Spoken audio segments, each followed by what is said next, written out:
Bonjour à tous, alors aujourd'hui je vais présenter le livre que j'ai choisi de lire. Donc c'est le livre Comme des chiens de Patrick Delperdange. C'est un auteur belge. Le livre contient 274 pages et 29 chapitres. C'est pas des gros chapitres, ils font au moins 2-3 pages. Donc l'histoire se passe en été, en Belgique, dans la région de Flandre occidentale, à Steenkerk plus précisément. Donc ils sont dans un bungalow, dans un chalet, Carlo Salinas et Malisha, une jeune albanaise. Donc Carlo entretient une relation avec elle. Ils sont dans le bungalow et d'un coup, le frère de Malisha arrive pour récupérer sa sœur. Carlo reçoit bien sûr quelques coups et il lui blessa le poignet et cassa son GSM. Carlo descendit demander de l'aide, donc d'appeler un taxi. Mais l'homme à l'accueil n'étant pas très serviable, ne voulait pas appeler le taxi. Donc Carlos Salinas descendit de la rue pour faire de l'autostop, mais malheureusement pour lui, il n'avait pas beaucoup de voitures qui passaient et les voitures qui passaient ne s'arrêtaient pas. Carlos Salinas revient à l'accueil pour redemander et l'homme de l'accueil le reconnut que c'était le détective privé qui avait sauvé la fille, une jeune fille du viol. Donc le taxi de Carlo arriva et est parti rejoindre son associé Miller dans son bureau. Quelqu'un avait essayé de le contacter, c'était Sylvia Coster, une jeune femme dont son mari avait disparu depuis 4 jours sans laisser de nouvelles. Donc il rendit visite à Sylvia pour en savoir un peu plus sur l'histoire. Le lendemain, il retourna dans le chalet pour récupérer sa voiture avec la dépanneuse, car on lui avait crevé ses 4 roues. Carlo partit dire bonjour à Théo Lachaume, mais il le retrouve mort avec la gorge fendue et les yeux ouverts.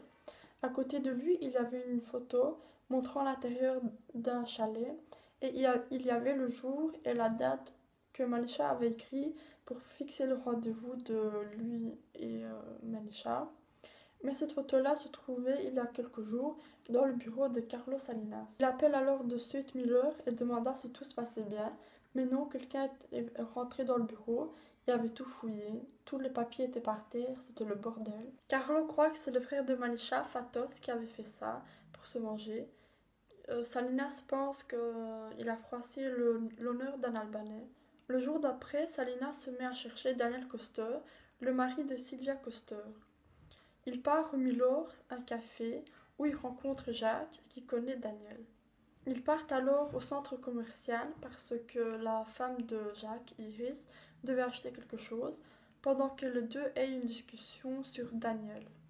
En sortant du centre commercial, Carlo chercha un téléphone public pour appeler Sylvia Coster pour lui donner des nouvelles.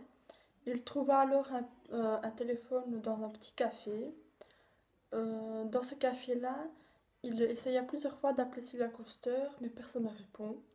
5 minutes après, quelqu'un venait agresser Carlo par derrière. L'agresseur lui répéta plusieurs fois: tu vas voir, tu vas payer de ce que tu as fait.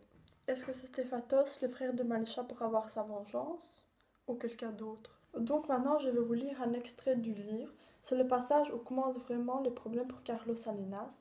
Donc c'est de la page 49 vers la fin à la page 51.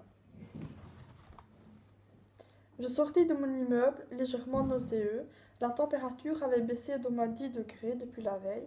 Le ciel était bouché par un voile de nuages gris. Le vent soufflait, des flaques jonchaient le trottoir. Un convoi de véhicules de gendarmerie passa dans la rue en vrombissant. À l'intérieur des fourgons, on apercevait les visages casqués des hommes qui observaient les alentours, comme s'ils guettaient l'occasion de bondir au dehors pour réprimer la plus infime manifestation du désordre. Un camion rempli de chevaux de frise clôturait le convoi. Le garagiste me fit patienter un moment pour la fin, puis nous partîmes ensemble dans la dépanneuse à plateau, pour le camp des bungalows. Le vent soufflait, le sable au sommet des dunes. Je m'attendais à voir Théo Lachaume surgir du bureau d'accueil, mais peut-être était-il occupé à autre chose, parce qu'il ne se montra pas.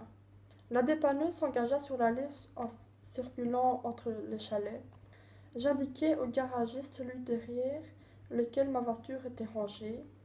Une petite pluie se mit à tomber alors que l'homme attachait le câble de sa dépanneuse au châssis de l'Alpha Sud, aux pneus crevés pour la faire grimper sur le plateau. Repassant devant le bureau d'accueil, je demandai au garagiste de s'arrêter un instant. Je tenais à informer Théo Lachaume du fait que j'avais emporté mon véhicule. Le bureau d'accueil était désert, on n'entendait aucun bruit. Je me faufilai sur le comptoir pour aller jeter un coup d'œil à la place de laquelle j'avais téléphoné la veille. Théo, vous êtes là?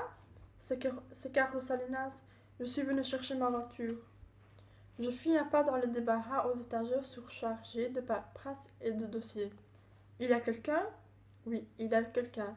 Impossible à rater, affalé sur le bureau métallique, dans une mare de sang séché au-dessus, duquel tourbillonnaient quelques mouches. Théo Lachaume avait la gorge fendue sur une dizaine de centimètres, et dans les yeux aux paupières restées ouvertes, le regard qui était le sien au moment de l'agression. Un regard rempli d'un profond étonnement, comme si recevoir un coup de couteau dans la gorge était la dernière chose à laquelle il s'était attendu. Mais c'était toujours le cas. Nul ne s'attend à être la victime d'un meurtre. C'est d'ailleurs grâce à cela que la plupart des assassins réussissent leur coup. Nul ne s'attend jamais à mourir. La mort nous prend toujours par surprise. L'expression de Théo Lachaume était pareille à celle que j'avais lue sur le visage de ma mère. Un sentiment de stupéfaction si intense qu'il m'avait fallu une bonne seconde pour la reconnaître, elle qui ne se tenait jamais de rien. Je sursautai en entendant le klaxon de la dépanneuse au dehors. Le coup de marteau s'était remis à frapper sur mon crâne. Je m'essuyai le front du plat de la main, il faisait chaud dans cette pièce, sans air. Il y flottait une odeur musquée, en plus de celle du sang, le parfum de quelqu'un qui s'était trouvé dans ce bureau un peu plus tôt, sans doute le parfum de l'assassin. Voilà pour l'extrait du livre. Alors personnellement, j'ai adoré le livre. Tout d'abord, l'auteur a choisi un langage très facile à comprendre par les jeunes comme moi. Il n'y a pas de mots difficiles. Puis, il n'y a pas beaucoup de pages. Quand on est plongé dans le livre, dans l'histoire, on passe les pages très facilement et on ne se rend pas compte à la vitesse dont on lit. Ensuite, la façon dont Del Perdange raconte l'histoire est vraiment parfaite. On s'imagine vite comme si on vivait les mêmes scènes avec lui et en même temps. Enfin, il y a beaucoup de suspense, beaucoup d'action et quelques meurtres. Et c'est ce genre de livre-là que j'aime bien lire, moi personnellement. Alors je conseillerais ce livre plutôt aux jeunes de mon âge, de 15-16 ans, qui aiment lire les livres d'action avec beaucoup de suspense. Si vous le lisez, j'en suis sûre, vous allez l'adorer. Alors voilà, moi j'ai fini, j'espère que vous avez aimé et merci de m'avoir écouté. Au revoir.